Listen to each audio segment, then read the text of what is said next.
Hello, I'm Ben. Welcome to the channel. So today we're going to talk about the Oracle of Omaha. We're going to talk about Warren Buffett. It came across my desk the other day. A gentleman was asking me who I was talking about when I was discussing Warren Buffett, and he is basically one of the greatest investors of all time. Currently, he's 94. He was born August 30th, 1930, and we did a little video on one of his business partners, Charlie Munger, recently, and that got a lot of views, a lot of likes on the channel. So we'll go ahead and discuss who Warren Buffett is. He was born Warren Edward Buffett, August 30th, 1930, and he basically is an investor and philanthropist who currently serves as the chairman and CEO of Berkshire Hathaway.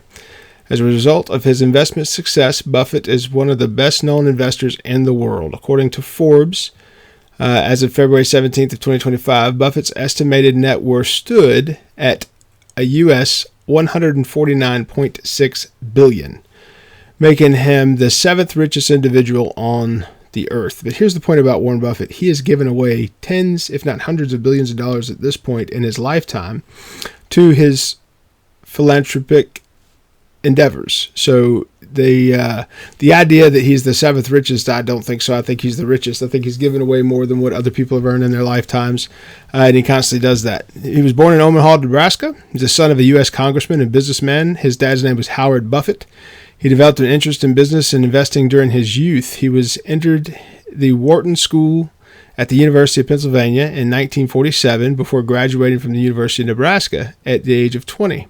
He went on to graduate from Columbia Business School, where he molded and his investment philosophy basically around the concept of value investing pioneered by Benjamin Graham. He attended the New York Institute of Finance to focus on his economics background and soon pursued a business career. He later began various businesses and ventures and investment partnerships, including one with Graham. He created Buffett Partnership Ltd. in 1956. And his investment firm eventually acquired a textile manufacturing firm. Berkshire Hathaway assumed its name and created a diversified holding company. Buffett emerged as the company's chairman and majority shareholder in 1970. In 1978, a fellow investor and longtime business associate, Charlie Munger, joined Buffett as his vice chairman. Since 1970, Buffett has presided as the chairman and largest shareholder of Berkshire Hathaway and one of America's foremost holding companies and the world's leading corporate conglomerate. He has been referred to as the Oracle or the Sage of Omaha by global media as a result of having accumulated a massive fortune derived from his business and his investment success. He's noted for his adherence to the principles of value investing and living frugally despite his wealth. Buffett is pledged to give away 99% of his fortune to philanthropic causes, primarily via the Bill and Melinda Gates Foundation. He founded the Giving Pledge in 2010 with Bill Gates, whereby billionaires pledged to give away at least half of their fortunes. So one thing I'll say about Warren Buffett, he's known that he lives well below his means. One of the best works that you can read on finance and investing is this book here.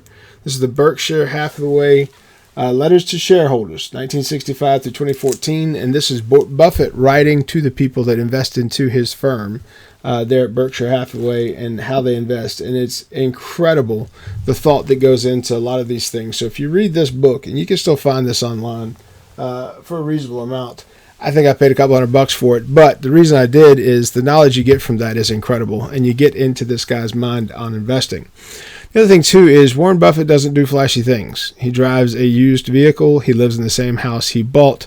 I think he bought his house in 1955. I don't know if it says that in this little write-up. But basically, he doesn't have mansions and all that when he's one of the richest people on the earth. So I like to introduce people to this guy. And basically, here's 6 pieces of Warren Buffett advice that I think people should probably adhere to around investing. If you talk to him and read his books, or you read books written about him, the stuff is pretty much the same typically. He sticks to the same stuff over and over. He says basically the best investment is an index fund where you diversify your investment through that, and then you sit on it. You wait, you hold. He says the best way to invest is to allow time to do its work. Allow time to take its course, which most people like. Day trading has become a very popular thing. Day trading has always been something people have tried to aggressively do, but in the end, 20 years holdings in the stock market in the United States will produce a win. and he has lived through many, many wars and many ups and downs with the financial situation. And here are some things he will say. So, for example, he famously lives in the same modest house in Omaha that he bought in 1958 for $31,500. And his favorite meal for breakfast is McDonald's. Between that and his easy-to-understand wisdom, it's no wonder that he's such a popular figure, and people quote him often. So the first rule that Buffett says is you pay yourself first, meaning when you get your paycheck, if you have a paycheck that you get, the first thing you do is you put money into savings, whatever that amount is. If you do that, you find yourself budgeting the remainder and paying off your debts. What a lot of people do is they pay all their bills first, and they take what little bit is left and put that into savings, or they don't put savings at all. By doing that, you're downplaying the amount you can actually put into savings. If you have a set figure that's large to the point that you feel it and you put it into savings with each paycheck, that's how you're going to build your wealth. And then you invest that savings, and that's how you get more wealthy. So rule number 1 is pay yourself first. Rule number 2 is reduce your unnecessary expenses. Kind of like what Dodge is doing right now, and the government's got people freaking out. Money that's spent on things that you don't need or spent on things that aren't working out, those things need to be audited, and if they're no good, you need to toss them. That's what's happening right now with the federal government, and people are losing their minds. But at the end of the day, it's just being proactive. It's appropriate money management is what that's called.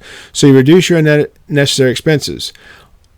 Budgeting is one of the keys to financial prosperity, and it's simple to reduce your unnecessary expenses.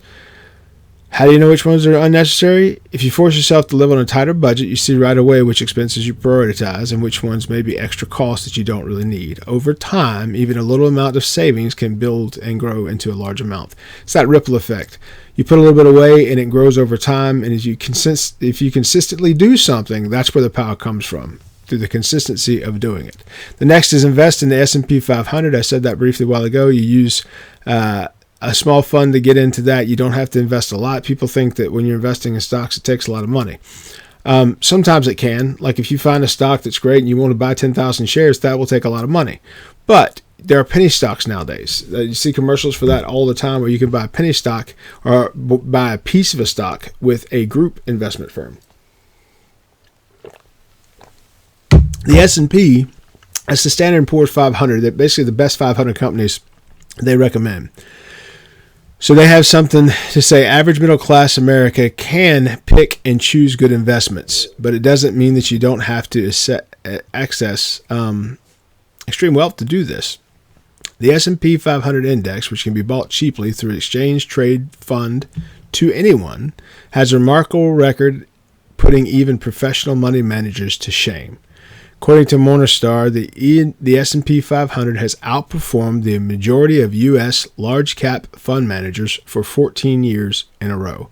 So that S&P, that index fund, that's always been great advice, because America typically is going to be strong. Even in war, actually is good for America. Anytime we're in a situation like that, the stock market still performs well. And in times of financial distress, that's a good time to buy. If you buy from historical companies that have been around that show that they can weather things, those stock prices will drop because the economy is impacted, and that's a good time to buy. The next is avoid consumer debt. If you budget properly and spend less than you earn, you should be able to avoid consumer debt. To Buffett, that is an essential piece of advice that you want to get in your head. Buffett himself says that an American Express car, which I got in 1964, but I pay cash 98% of the time, is rarely used. If using cash is one of the best tools that helped Buffett remain wealthy. Perhaps it's good enough for the middle class also. Saying that instead of using a credit card where you're running up debt and having to pay it off later at an increased rate, so every piece where you could take a step and move forward you're losing, pay cash. I would suggest that as well. I don't finance cars anymore. That's exactly why I don't. My grandmother didn't. My grandparents lived on a farm. Whenever they harvested and sold things, if they sold some cattle, for example, at market, that's when they would go and buy a car or truck, because that was a good chunk of change, and then they put the rest into the business and into their family needs. So just something to think about. Pay cash when you can. If you do, you're not paying inflated interest rates to third parties, as opposed to keeping that windfall yourself. The next rule is invest in yourself. In response to the question about what's the best investment in the 2023 Berkshire Hathaway annual meeting, which I hope there's another book that comes out from here that takes us from 2014 up until the present day and possibly to the end of his time. In the 2023 Berkshire Hathaway annual meeting, Buffett told his audience, the best thing you can do is be exceptionally good at something. Whatever abilities you have, they can't be taken away from you. They can't actually be inflated away from you. If you invest in yourself and develop yourself, that's not taxed either. Buffett had also been quoted telling students, I would pay you $100,000 for 10% of your earnings for the rest of your life. Pay you $100,000 for 10% of your earnings for the rest of your life, further emphasizing the tremendous asset that each person has in the form of their future earnings as potential. For this reason, Buffett believes the best investment is in yourself, and it's the best possible one available. Okay, and the final rule is live frugally, not miserably. After all of his advice about saving and making tough choices, Buffett still insists that you need to live a balanced, enjoyable life. So if you live frugally, you make your entire life miserable. If you live frugally and make your entire life miserable, then what's the point? Buffett endorses focusing on long-term gains rather than short-term goals. He suggests that you balance your life between saving for something and still enjoying the moment. So, for example, it mentioned that his favorite meal is eating out. He eats like a child. That's something he said in the past. He drinks Coca-Cola and eats McDonald's because he looks at the energy that kids has and says, hey, I need that energy too, right? And think about it. Being at his age, he's still running his businesses and still making his investments that are top-notch investments. So that's who Warren Buffett is. To me, he's an incredible mind.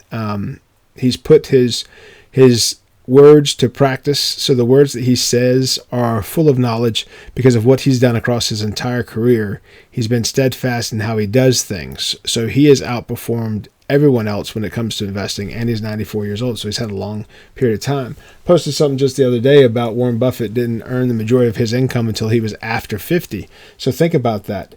He was building wealth his entire life, and when he got to the point that he was 50 years old, at that point is when he started making the investments that made him what he is today. So hopefully that was useful to you. I know there's questions about who these people are, and the later generations don't know because they haven't been around to know who these people are. But Warren Buffett made 99% of his wealth after the age of 50. So whatever you're doing, stay after it. Try to do all you can and make it worthwhile. And you should, as he says, see the proof in the pudding. Your future earnings, your best investment is in yourself.